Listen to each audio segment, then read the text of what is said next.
With such a huge selection on Netflix, finding a good movie can be a daunting task. That's why we've gone through the Netflix lineup to find the best little-seen films available. From horror to comedy to action, here are the best Netflix gems you probably haven't seen yet. The Wraith. Back in the Technicolor 80s, there was a wonderful movie called The Wraith. The idea, a murdered street racer returns from the grave to get revenge on a bunch of street punks in an undead muscle car. As far as terrible but awesome premises go, this sits somewhere near the top of the stack. And yet, in spite of everything it's got going against it, The Wraith actually works. It's solid B-movie material elevated to hidden gem status by colorful characters, surprisingly good special effects, and fun dialogue. The Wraith knows full well what it is, and it doesn't take itself too seriously. Kill Me 3 Times. Simon Pegg is a modern cult megastar, but this hilarious crime thriller still managed to fly under the radar on its 2014 release.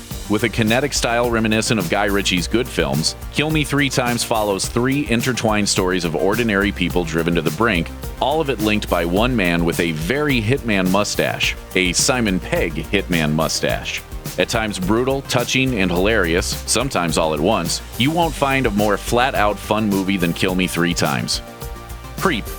Who knew a film with a cast of exactly 2 people could be so enthralling? Yeah, you might groan at first. If Creep had a downside, it would be the decision to make it in jerky handheld found footage style. But Creep pulls it off, and beautifully at that. In fact, this may be the first film since The Blair Witch Project that couldn't have been filmed any other way, and arguably the first good one. Creep switches seamlessly between drama, comedy, and horror thanks mostly to a near-perfect performance by mumbling maniac Mark Duplass. Whatever else you take away from it, there's no doubt Creep will give you, well, the creeps. Bronson. Back in 2008, before he was a household name, Tom Hardy starred in a bizarre biopic called Bronson. In real life, Charles Bronson, whose real name was Michael Peterson before he renamed himself after the actor, has spent more than 40 years in prison and was dubbed the most violent prisoner in Britain, even though he's never killed anyone. When Tom Hardy was first tapped to star in the movie, the real Bronson was less than impressed by the actor. But after Hardy gained a ton of weight and studied the way the real-life criminal moved, Bronson changed his tune, saying, "Tom looks more like me than I look like me." If you were impressed by Bane and Mad Max Rockatansky, don't miss out on Bronson. It's got its weird moments, but the movie is insanity at its best.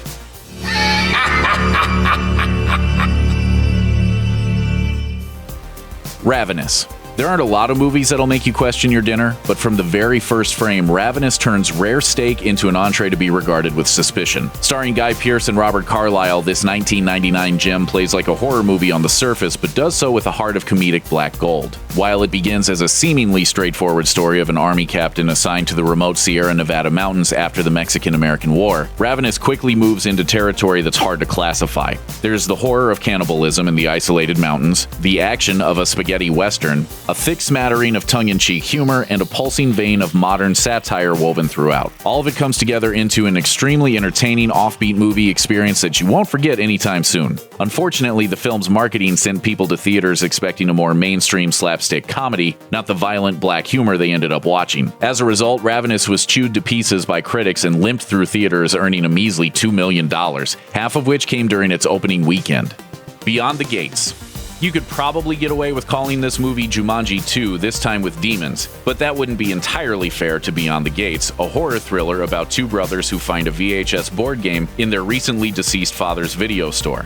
Video board games were a real, weird thing in the VCR's heyday, so there's probably a nostalgia element to Beyond the Gates if you were one of the 30 or 40 people who ever played one. But for everyone else, the idea of a video that knows what you're doing lends as much to the fantasy element of the film as the hellish repercussions the brothers experience as they fall deeper into the game. Hellish, in this case, is of course totally literal. The more the brothers play, the more the game begins to bleed into the real world, turning their home into the devil's suburban dream house. It's a fun, twisted film perfect for a rainy night. Look Who's Back.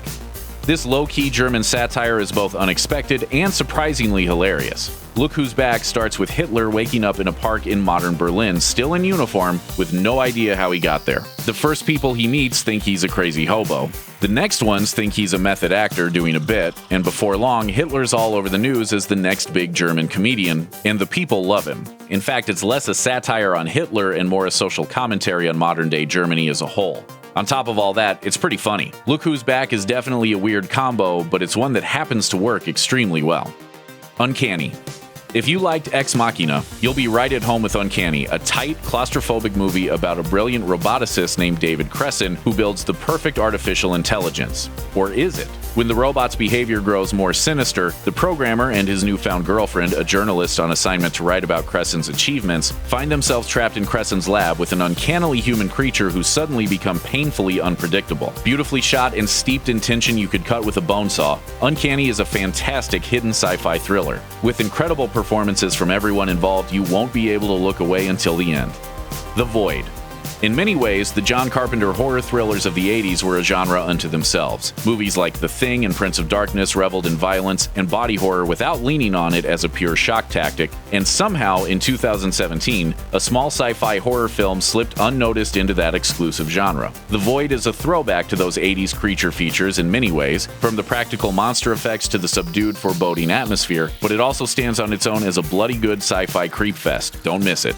Thanks for watching. Click the looper icon to subscribe to our YouTube channel, plus check out all this cool stuff we know you'll love too.